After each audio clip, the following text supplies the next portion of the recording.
Between the road, between the road.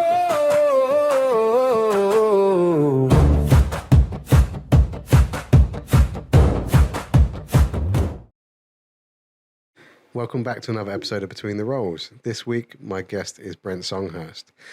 Brent is someone who has had a whole ton of experience. He's a self-employed business owner.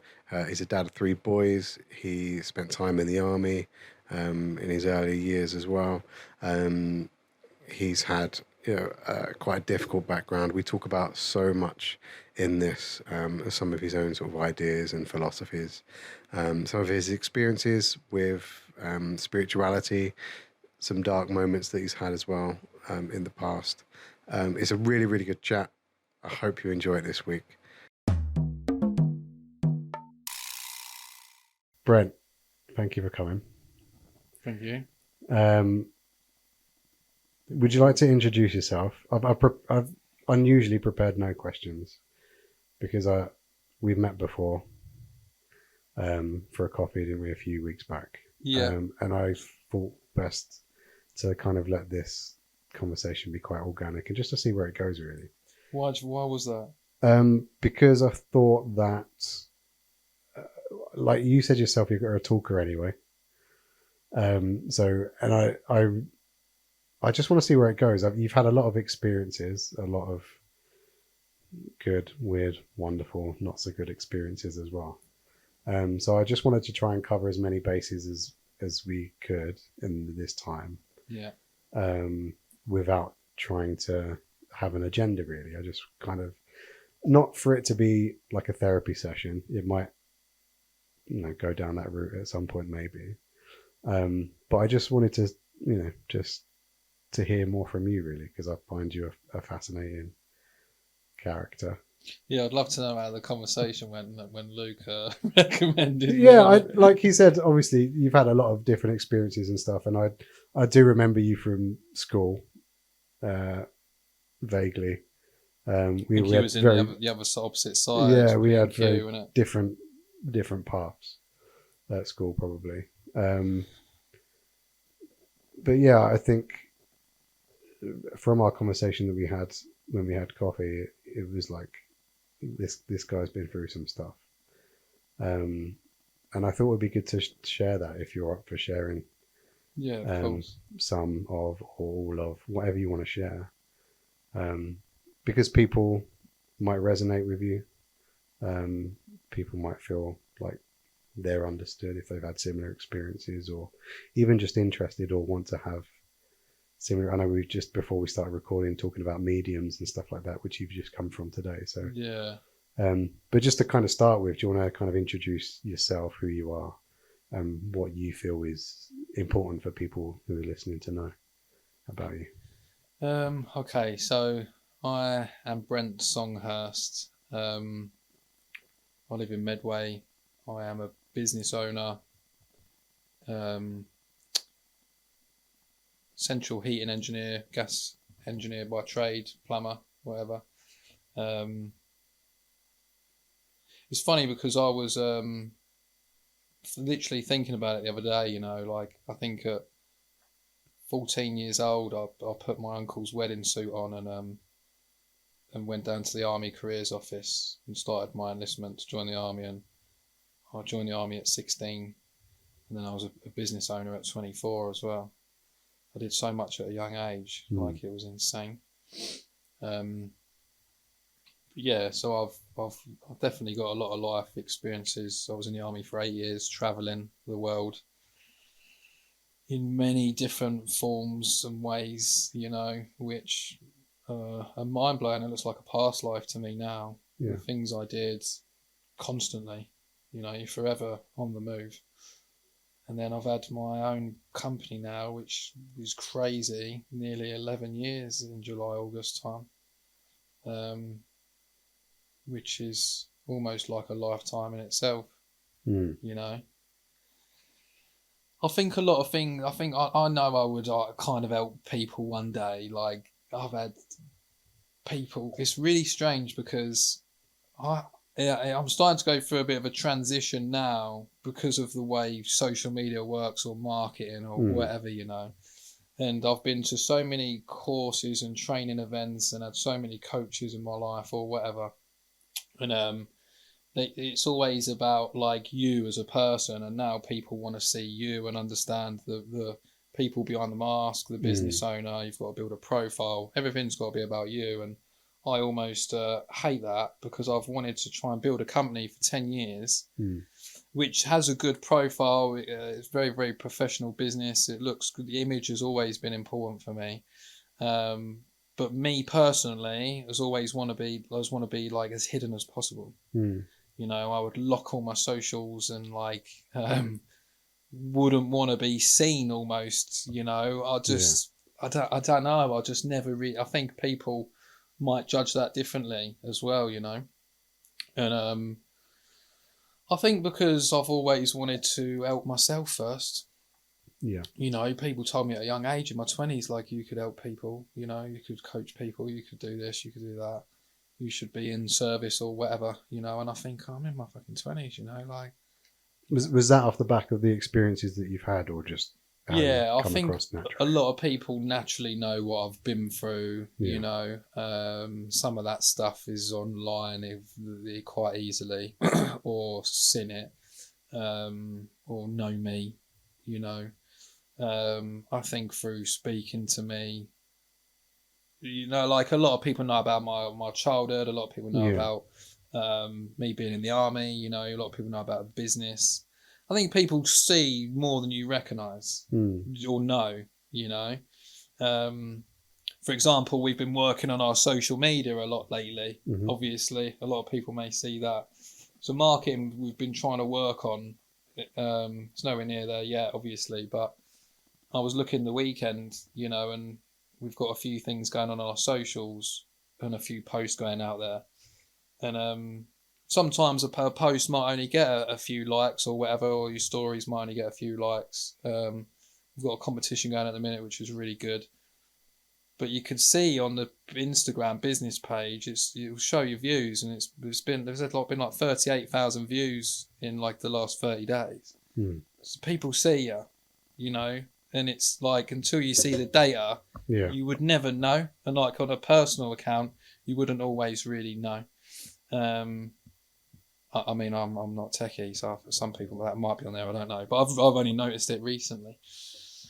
So yeah, I guess, yeah, I don't know, mate. I think, I know I've always had quite a decent, like, emotional intelligence. Yeah. I would say is the right frame.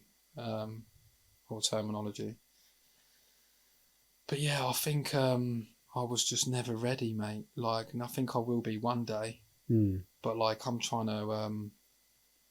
I wanted to learn things for myself. Like, I wanted to build things for me. I've been trying to build a future. You know, like, I'm a dad. I was a dad at a young age. Yeah. I've got kids that depend on me, like they're before anyone. You know, and I think people forget that really easily as well. And like I say, I have my own struggles, you know. Like the last few months, it's weird because lately I've almost wanted to do a video, you know, like the shame, like the guilt and shame, because of the last few months, I've had a massive life reset, and we can talk about that. Yeah. But I've had quite a few people message me, and I haven't got back to them, and I'm really bad for that. I've got quite a really bad ADHD brain as well. And I know people could say it only takes 10 seconds to message someone, right? But one, I can get in quite a deep conversation really quickly, or I could pour emotions out quite quickly. And when I'm like struggling, I don't really like doing that to people because I will pour out. I did it with you a little bit, and that was intentional. We was meant to talk about a lot of stuff, but I come away from that and think, fuck, man, that was a lot. I just unloaded like a recap of my life. Highlights in about 30 minutes or whatever it was. I don't know, you know. So then I walk away and think, fucking hell, that's a lot. And it makes me kind of reflect a little bit as well. And I could do that day to day, you know, like I struggle if people like want to ask how I am or what's going on. Yeah. I just think I carry so much stress that I just think I can't even, I don't even want to put that on you. like, you know, like I try not to at all. And yeah, I guess I don't know. I just struggle with that sort of capacity. It's difficult when you got a business as well because I'm on my phone a lot. Like I Yeah. hate it.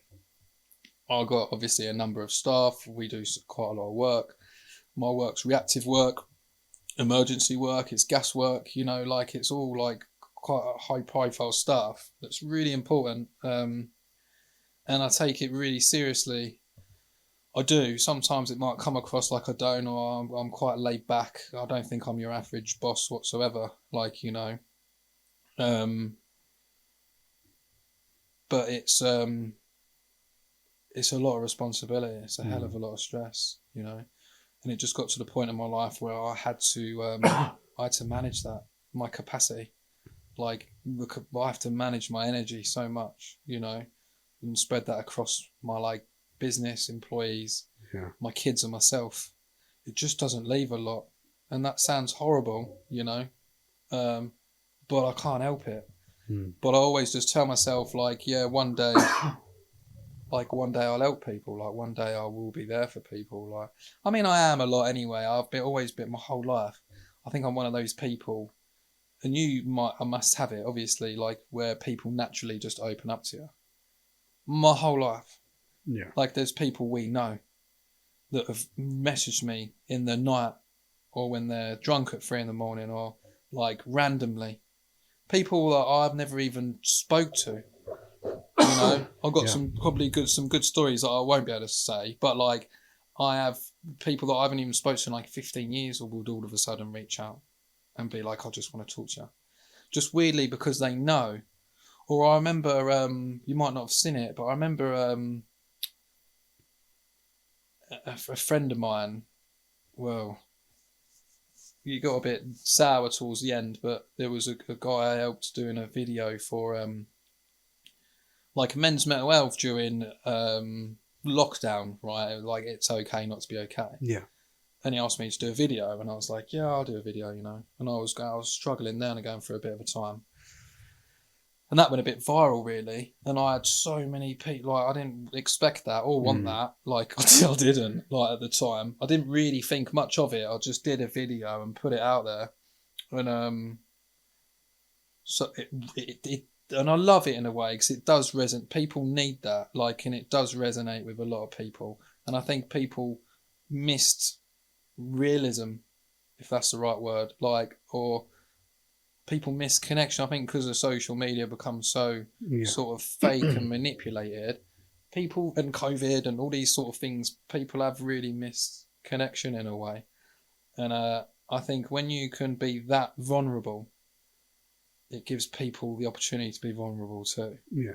You know, and I think that's like so important. Which is why I think over the last year or two, we've kind of seen that a little bit. A lot of people are going online. They are kind of going in front of a camera. They're starting to speak very openly about what they've been through. They've started to really speak a lot of honesty about their life. And people are really liking that in some sort of way, you know? Well, of course. So, yeah. Does that kind of set any easier with you? No, like obviously you said earlier that it's not something that you wanted to do or show or looking after yourself, but seeing the way that I guess the world and social media is going, people being more open and vulnerable, do you feel that's easier to kind of lean into more now? Yeah, in some ways. I think I need to for many reasons, you know. I think one thing is like one thing that bothered me a little bit, I'll be honest with you here now. Like there was one thing I said when we were together, right? And it probably come across quite arrogant and I didn't mean it to, because I think we were speaking about something similar conversation and you said to me, why don't you help people? Yeah. And I said something like, I don't think the world's ready to hear what I've got to say. Yeah. And I afterwards I thought, that was probably a bit wrong. Because in theory, it's probably like, it's in reality, it's shame and fear of being that seen, isn't it? You know, like that's what's behind it, really. As much as I kind of believe it a little bit, it's because I can just be quite deep, man. And some people they just don't like that. Yeah. But it's becoming that way. I think people have just been so blinded, asleep, whatever, like the world is whether people believe it, see it or want it or not, it's evolving so fast, and humanity is like, and people feel it, like, again, whether you want it or not, what's happened in the last 20-25 years in the way things have progressed or whatever is insane. And it affects people, technology, like how advanced things have become, AI, like how hard people work, cost of living, like everyone is completely depleted. Like I'm quite an empathic person, me. Yeah. And I feel shit. Like you could tell me a story and I would feel your pain like on another level. I think that's another reason why I kind of hide away a little bit. Okay. Because it's almost like I can't cope with it. So like self-protection. Yeah. Yeah, and it's like it can bring sort of maybe an overwhelming sort of feeling almost, or just drained, depleted. Like sometimes I need to be on my own to re-energize a little bit. And I think when you have a business and you're around a lot of people, going into people's homes, it's their energy space, like it ain't always great for you. Like I really believe that. But yeah, going back to the question, sorry, I just think that some people need to, like I said, I think you've got to like lead by example a little bit. I think if you've had life experiences, like I think one day you can realize quite easily that like people already know like money ain't gonna make you happy, objects being like what's it called, be materialistic, yeah, like it is never gonna satisfy you. I think ego is a thing, like we've all got that, like maybe you think from a place of ego or love or whatever. People need to learn about like this more, I think, and it should start at a level with children, like our kids. Like even now, I feel my boys are becoming like my eldest just become a teenager, and that whole process in the last year or so has been insane for me. I'll do this right. I will swing back around. It's fine. But this is my head. But I the last year or so has been mad reflecting for me. One hitting 10 years at the end of last year in my company is obviously a great milestone. Yeah. But it brings a lot of reflection, and it makes you like evaluate and everything that comes with it, like that's a big sacrifice as well as my time, and people can very easily judge you from an outside, and I hate it with business and money. Like they would just assume life for you could be great, and oh look, he's got the business, when I think having a business is probably one of the biggest personal development journeys you'll ever experience in your life. It will bring you to your knees. Like it will expose every weakness you ever have. It will expose your strengths, your insecurities. It will make you grow as a human being in ways you don't want to, and that's just true. If you're not willing to change, don't set up a company. What kind of weaknesses do you think is exposed? So many, mate. Like how you communicate, how you react, your anger, like your triggers,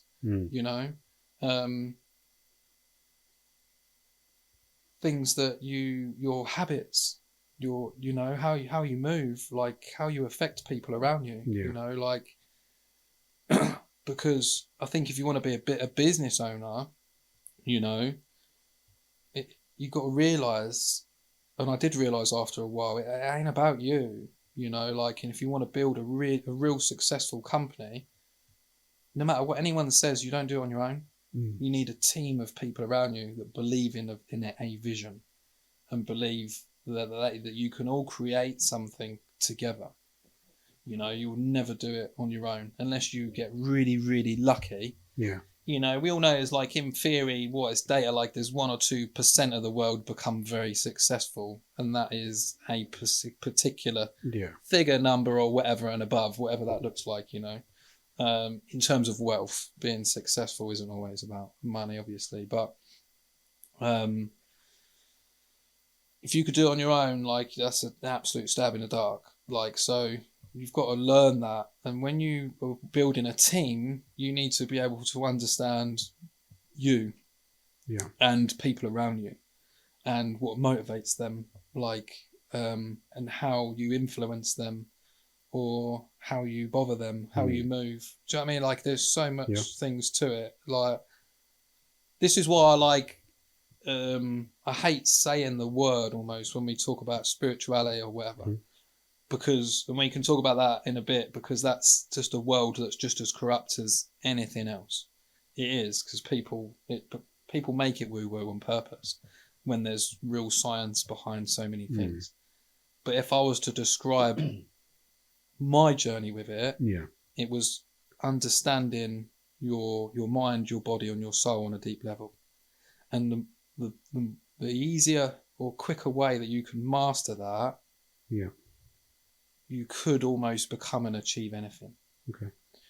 For me, it started like years ago when I think it was lockdown, really. Before lockdown, I'd met a couple of people, you know, and then they would try and open my eyes to some things. And I used to think, like, really?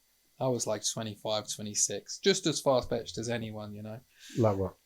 Sorry? What did they used to try and open your eyes to?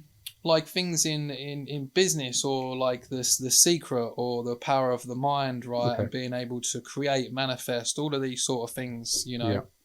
And I used to just think, what? But I had a little bit of an interest, you know.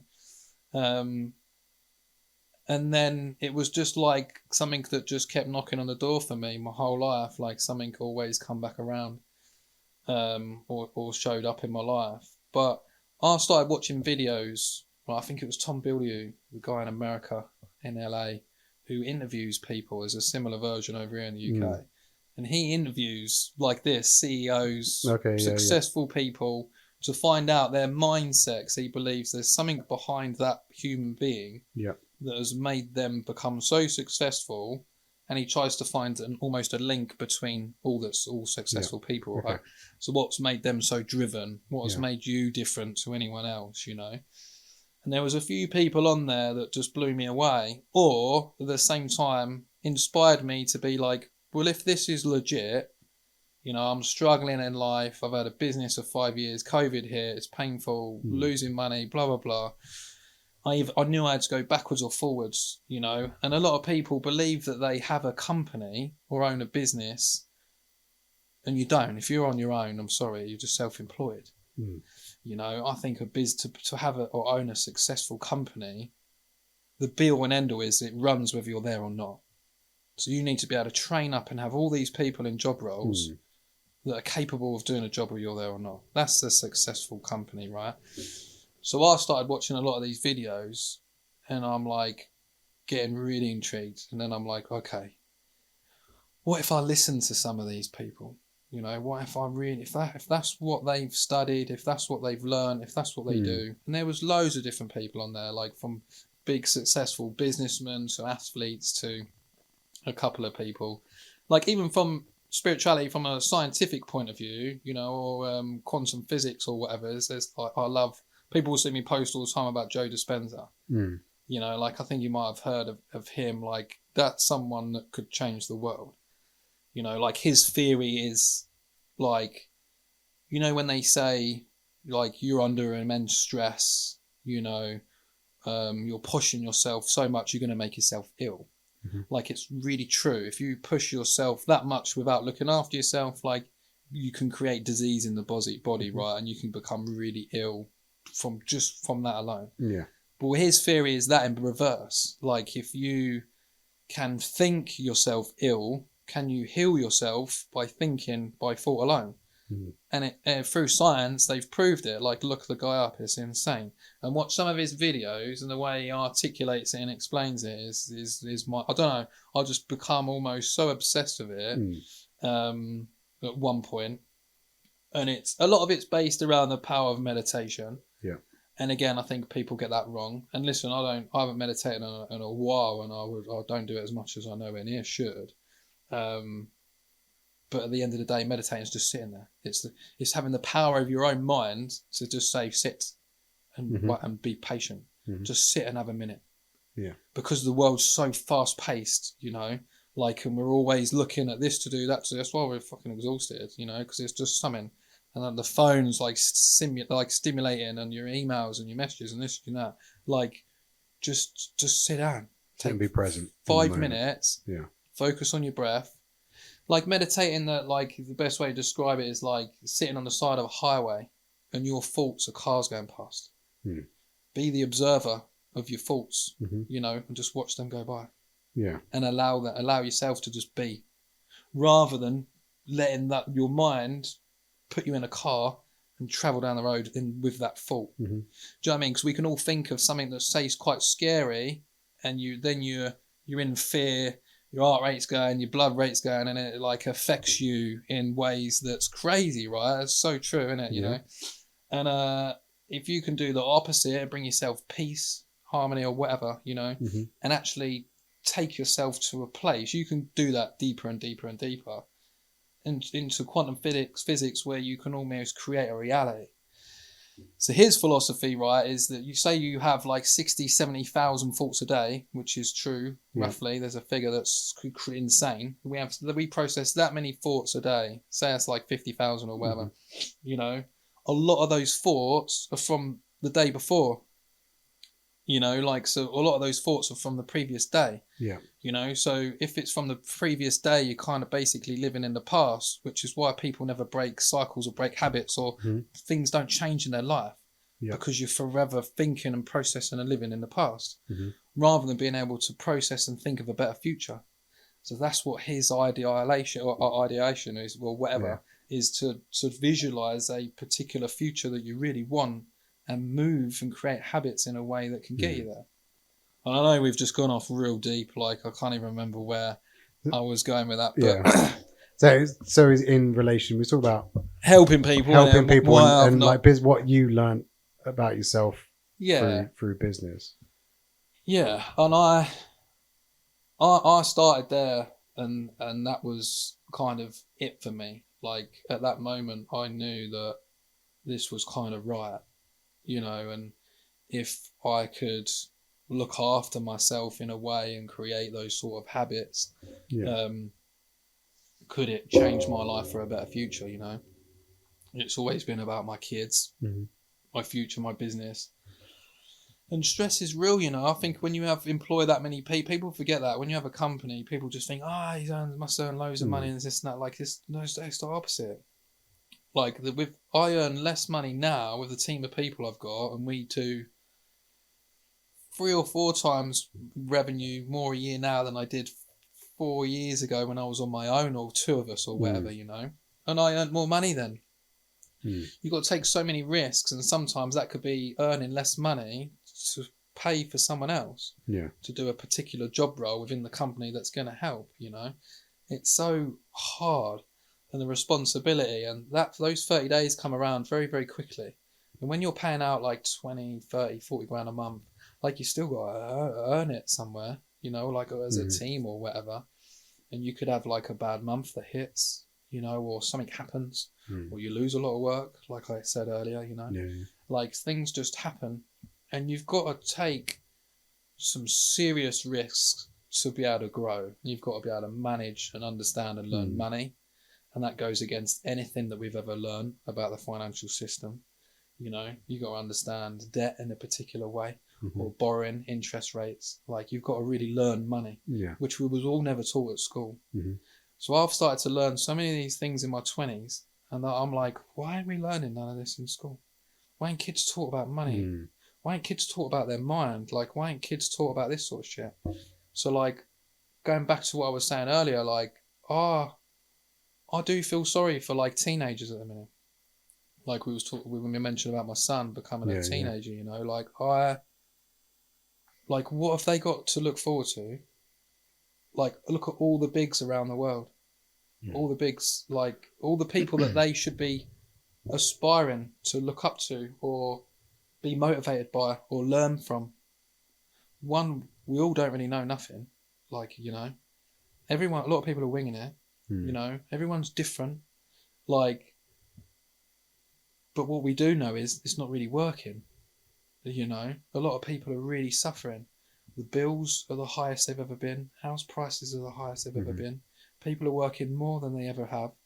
You know, we have to send our kids off to school, which I don't do anymore. But you could this is what you're meant to if you follow the system. Yeah. You know, and I hate like that, but it's true. Yeah. I think a lot of people need to almost fight back against that. And it kind of starts with yourself as well, like what you need to learn. Mm-hmm.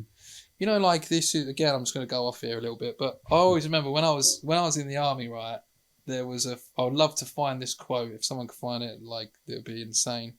So I really wanted to know. But in a nutshell, right, with military training,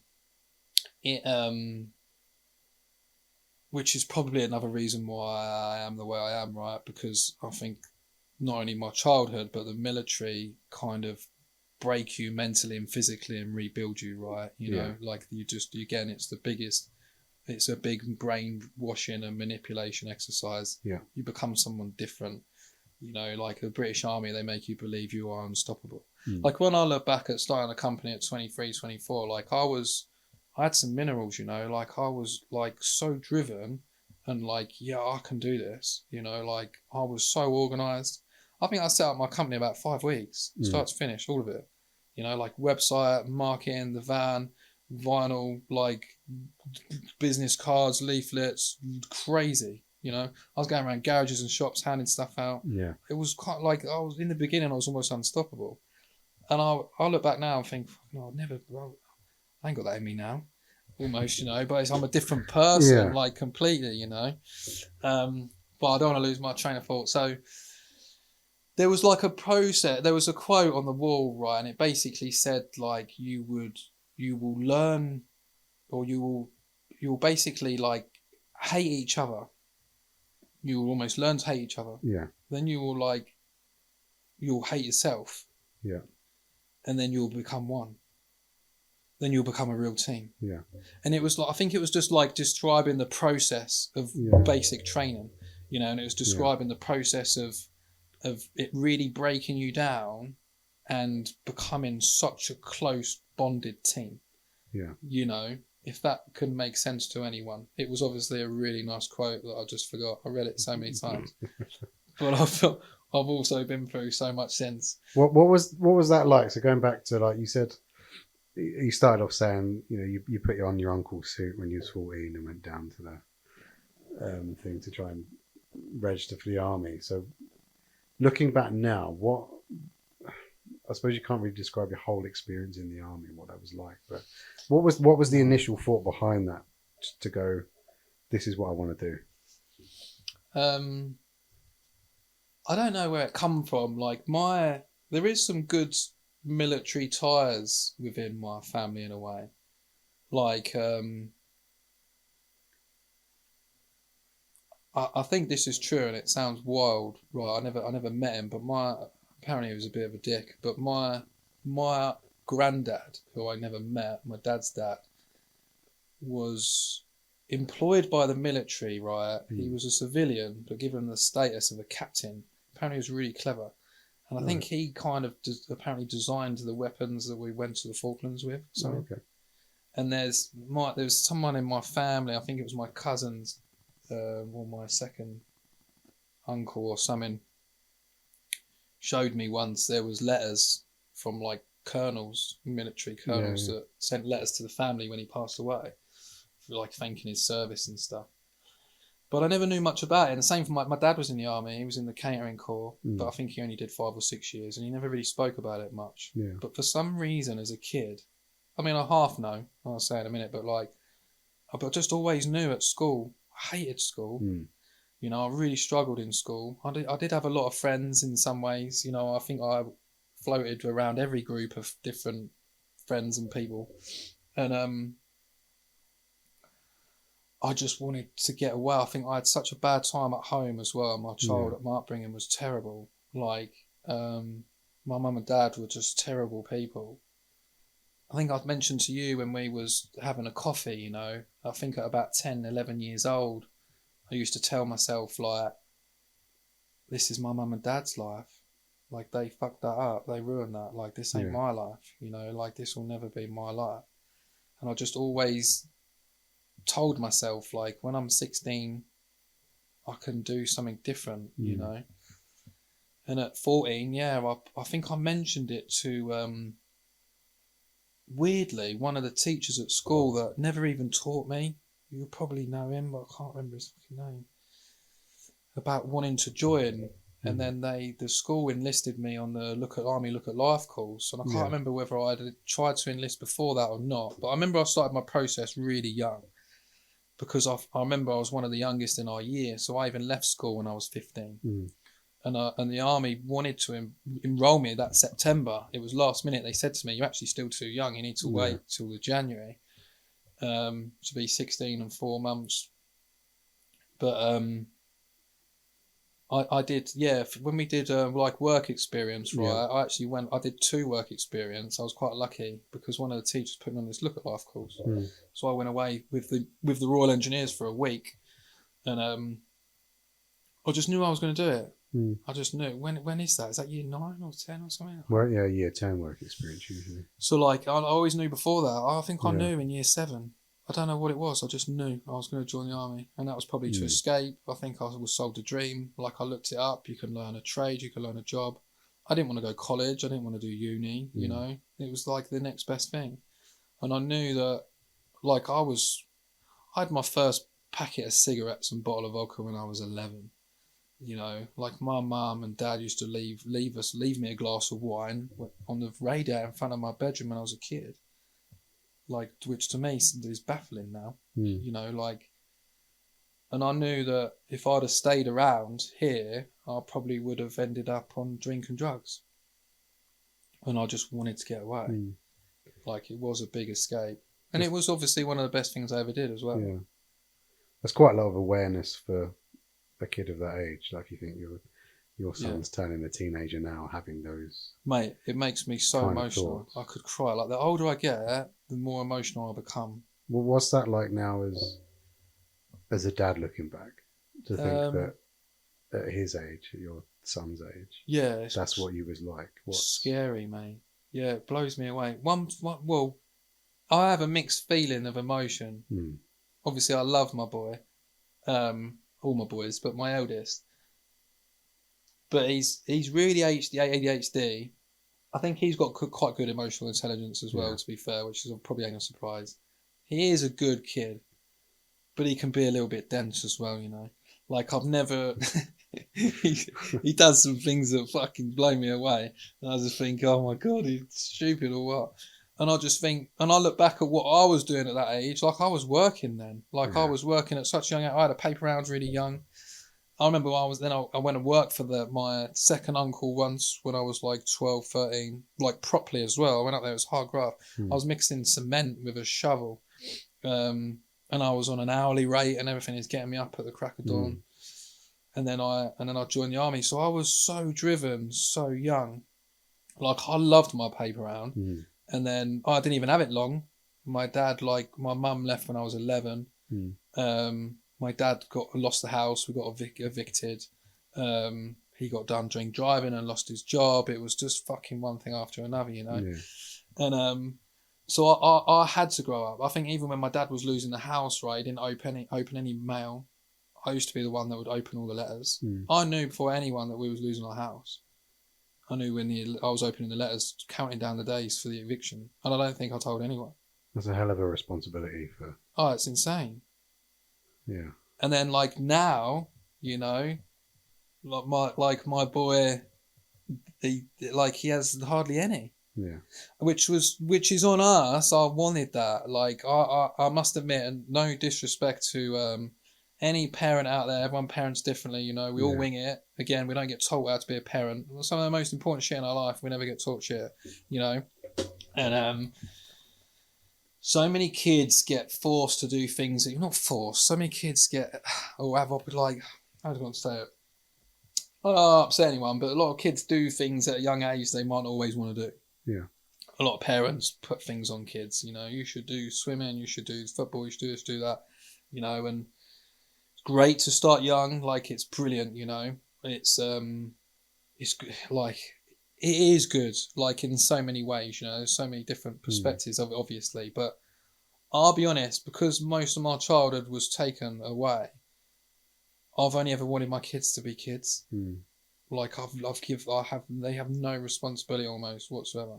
Like I've just wanted them to be kids until about now, you know, like until he's just started to become a teenager. And then I think, right, I've already said to him, you're going to have 6 packs when you're 16. We've started doing weights with him. And I think he really enjoys it. Only like really small amount. Yeah. I started lifting weights at like 11, you know. I've always been training. I think it's really good for your mental health as well, obviously. And I've got him to do like cooking. He's doing like following HelloFresh stuff, you know. So like I've started and I've just listed him into a football academy because that's what he really wanted to do. And I've tried to make him almost hungry for that and he's wanted to do that, you know. And I've said to him, yeah, like obviously by the time they're 18, I want to be able to support them immensely. But I think for me is the biggest thing that I find so strange is because I didn't really have my parents in my life from about 11 onwards, and I never have since. That's hard in itself as well, obviously. But I don't remember much before that either. I don't remember a massive amount. I remember bits, you know. But after that, I can remember being without them. So now I'm starting to really pay attention to my boys as they grow up. And I know we should always know that, like you should always know this as a parent as well. I think people forget it so easily. Like kids are more clever than we know. I know I'm saying about 5 things at once here, but like people are like, if you was to ask me about being a parent, I've said this to a few people, and sometimes my clients I get really deep and all, and I think like as a parent, and there's a good argument against this, but I'm going to say it, like you will learn a lot more from your kids than they will learn from you, you know, because they should have you are in theory, right? And I know this is a psychological way of me adapting to understand why I haven't had parents, right? But you are caregivers, you know. Obviously, everyone should love their mum and dad, like whatever, right? But in theory, you're caregivers, and you should be their biggest support bracket, and you give them a platform in life to go off and be who they're going to become. You can't fully write that story for them. You know, like that's up to them to kind of do. And you need to kind of give them the tools in the box, obviously, to be able to, like, go through the world and fucking, like, live it and, like, I can't get my words out, sorry, but they should be able to not crumble. You know, they need to be able to face the world and be strong enough to deal with that on their own, you know. And the reason why you will learn from them is because they will and should teach you to become a better person, you know, like, and they see you, like, you know what I mean? Like, everyone has really bad habits. Like, everyone has really bad habits. Everyone has coping mechanisms. Like, everyone gets angry, frustrated, and triggered, you know?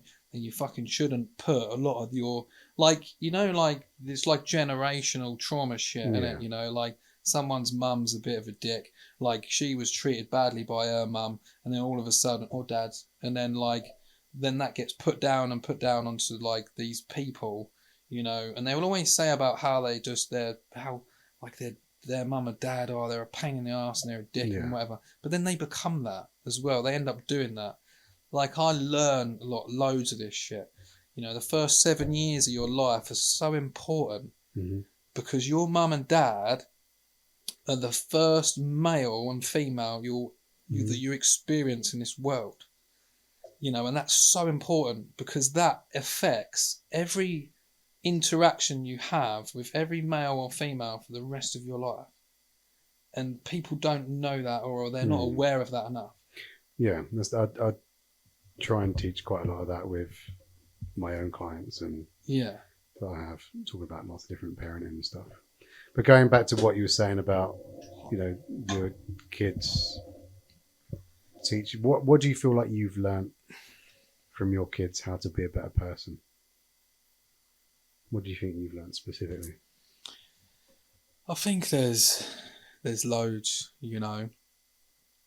Like I had become a dad at such a young age. Yeah. And it did really help me. You know, like obviously the army helped me. I'd been in the army 4 or 5 years before I become a dad. I was like 20, 21. And I grew up overnight. It was so strange. Obviously it was a shock, surprise, wasn't planned, whatever, you know. I was literally about I think I started Afghan training, and I was doing like a pre-deployment training to go to war, and then I found out like I was going to become a dad as well, you know. I mean, I never deployed. We got pulled out last minute, but I ended up going to Africa instead. Where I was there, and I wasn't even allowed back for the birth. But I remember like I was reckless. I would drink so much. I think every soldier was. You drink so much. Like I was in Germany, mate. Like the alcohol was so cheap, Like in the army, like you live and function and breathe by drinking. It's a massive drinking culture, you know. And a lot of people that are in the army are quite unhinged, man. Like that's why it can be such an incredible experience as well. You have so many highs and so many lows. But yeah,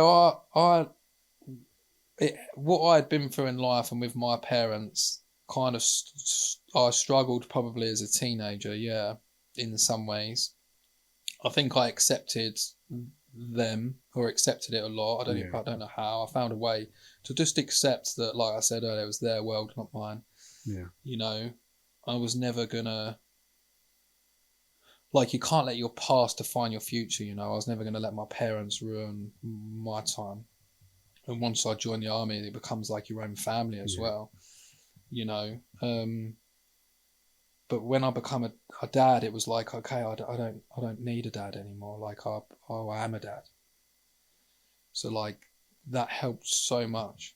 And I think learning, like you learn patience, you know, you can learn resilience, like you can learn like emotional intelligence, you know, like you're raising a human being, like, you know, you can learn like how not to react, like to be angry, like, you know, you learn how to like nurture them, like you learn, you have to grow as a human, just like a bit of a business, you know.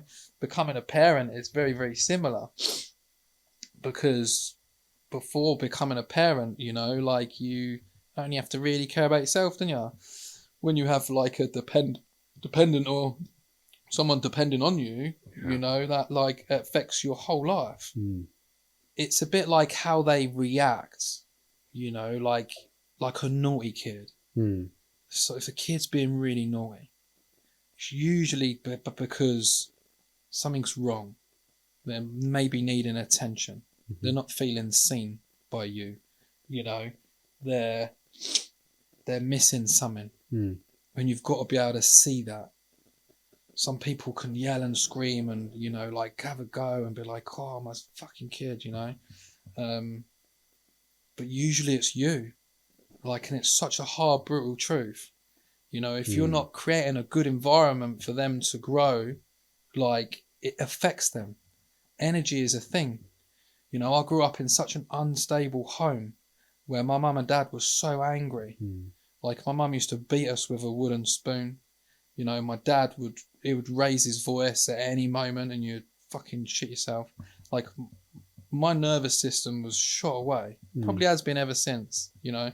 I've spent my whole life trying to stabilize my nervous system, you know. I almost couldn't even handle confrontation. I think, again, that's why the army helped me a lot. Like, day one, someone's shouting in your face, you know.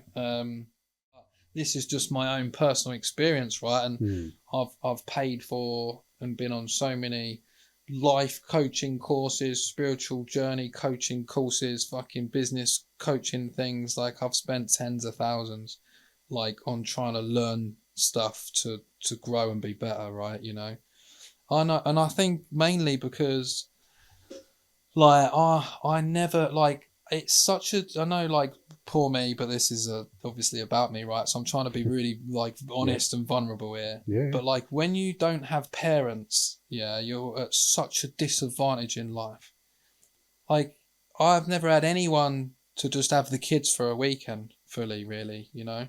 Like, I've got my sister now who can help. She has the boys sometimes, but she's had her own struggles all life, or had her own kids and family or whatever, so it wasn't that easy to. Same from, like, my boy's mum, or my first two boys' mum, she never had anyone really to help either.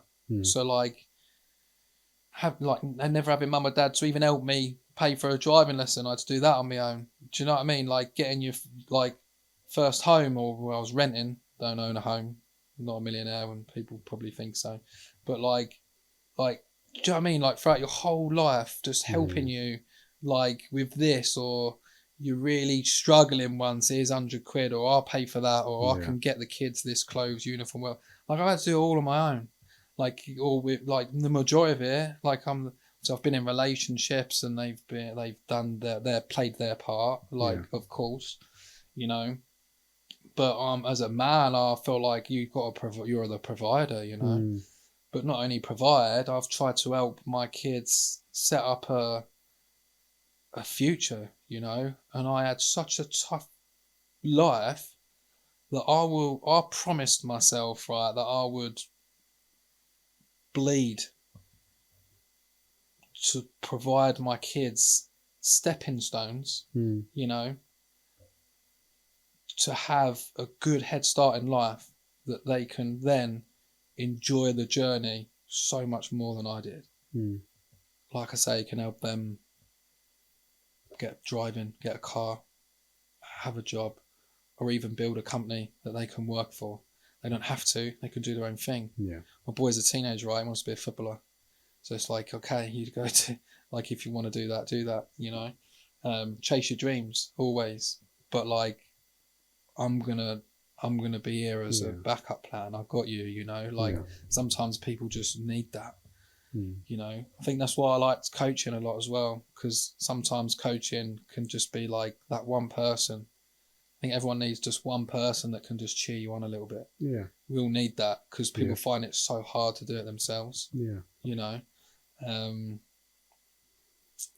and I think if you can learn enough and then build, like, confidence and momentum, like, you can change your life, you know. And I think that we're in a state where it blows me away that people ain't chasing their dreams, you know. Like, but at the same time, I've wanted to stay really humble. Like, I could go sit in a field and meditate. I've gone to Spain to just do breath work before, you know, which again was a crazy experience. I could talk about that. What was that like? Insane. What made you want to do that in the first place? I think the power of breath is powerful, and I believe that the majority of anxiety can be cured through breathing alone. A lot of people suffer with anxiety, and if you really pay attention to it and you're still enough, it's because you're tense. Like, I am a bit now. Because obviously I've been talking, I've not even really breathed. Because people do that. You could talk, and you ain't really breathing properly, and that puts strain and stress on the body, you know. And people do that every day, all day.